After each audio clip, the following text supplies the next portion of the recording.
Ralph Breaks the Internet, Wreck-It Ralph 2 just came out, and I've been looking forward to this for a long time. I was a big fan of the original 2012 film, and I wanted to see how they'd expand the concept into a new idea, this time going into the internet. As far as settings go, the internet is an interesting choice. I guess it was inevitable considering how we practically live on it these days, although at the same time I was surprised considering how much of a disaster the Emoji Movie was, the prior love letter to the internet and all that goes with it. Still, I figured if anyone could take a decent crack at it, it would be Disney and add their particular charm, heart, and music that goes with them.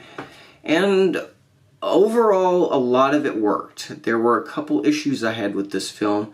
Did I like the film? It's been a couple days and honestly I'm still processing it. I think I liked it more than I didn't, but there were a couple illogical things and things that didn't really hold from the last story that would have basically fixed some of the issues that they had in this one. As it starts out, it's 6 years later in real time, so they're going the Toy Story route where these characters grow and evolve and actually become more fulfilled people. In this one, life seems pretty great. Ralph and Vanellope have been inseparable since their original adventure, hanging out in other video games, just living their life. Ralph enjoys it. Vanellope wants something a little more though. She always wants that next big challenge, and she's not as content as Ralph is. But this opening scene is fun and really sets up a lot of character growth. They do a lot of really cool video game cameos. One of my personal favorites is they actually go into the world of Tron. As you may remember, Tron's name was way back in the lineup of games in Litwack's arcade. And we finally get a chance to see what it looks like inside.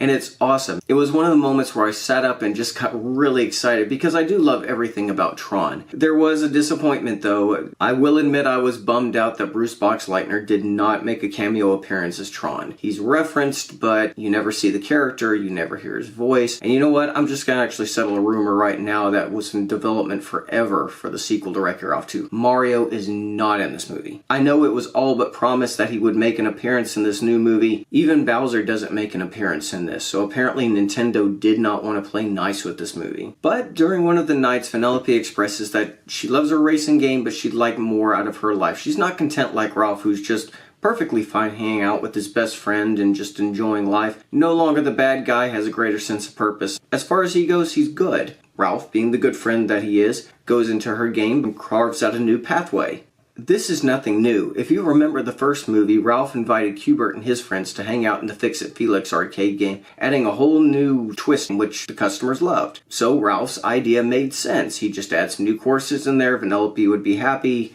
end of story. And she was. She loved the new track. But during the gameplay, a kid broke her game's steering wheel, and without a working steering wheel, her game would be shut down and scrapped permanently. This leads Ralph to his next idea. They'll go on the internet and go to eBay and go buy a new steering wheel for her, thus saving her game, thus saving all her friends.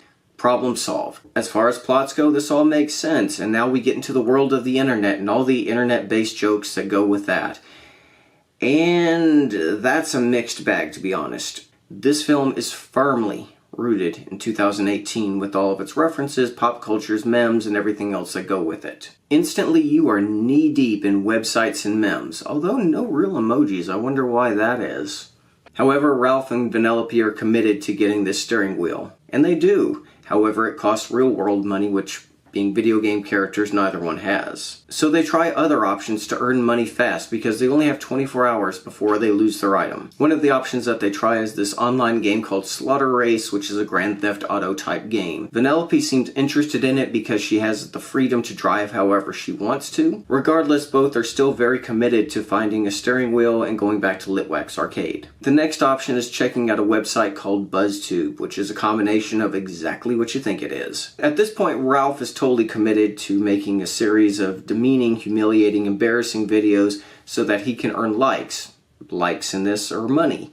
And that way they can get the money to buy the steering wheel. So while he's making all these videos about doing stupid faces and getting beat up and meme challenges and everything else, Vanellope starts trying to promote Ralph's video ideas. At this point, she goes to the Oh My Disney website. On one hand, from a cameo perspective, this is a fascinating section of the movie. It's really stunning to see as many character cameos as you do, and they're absolutely everywhere. This is basically Disney's version of Ready Player One, except that it's themselves. The funny thing is, it really reminds you how much Disney as a corporation owns now. If they'd made this 3 years from now, they would have had characters like Homer Simpson and the alien in there. You know, if I had referenced this 2 years ago, this would have been me just making a joke, and welcome to 2018.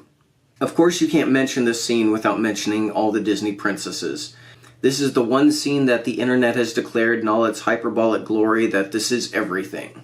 If you really want to know the truth of this scene, it's a really cute scene. All the princesses get together and they talk about all the goofy princess tropes that they have to deal with. Everything from being kidnapped to finding a special puddle of water so they can sing their perfect I Wish song.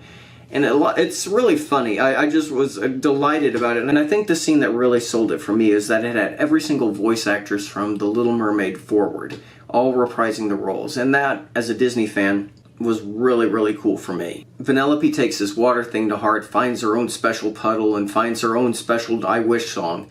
And what's even better about that is that the music is composed by Alan Menken, who basically did every major score for Disney films in the 1990s. So that was a nice extra added touch. So they really did their homework on that.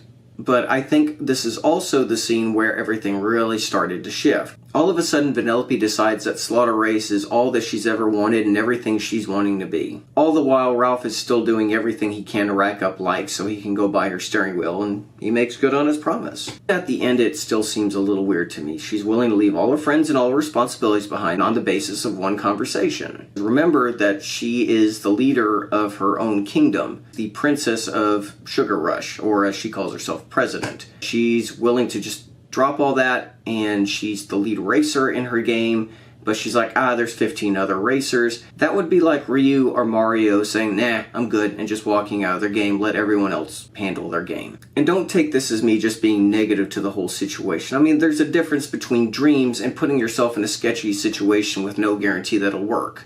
She's willing to go from ruling her own kingdom to joining a street game that has absolutely no qualms about killing other characters. I guess, sure, it's a sudden and unexpected change, but dreams, I guess, follow them. Yay.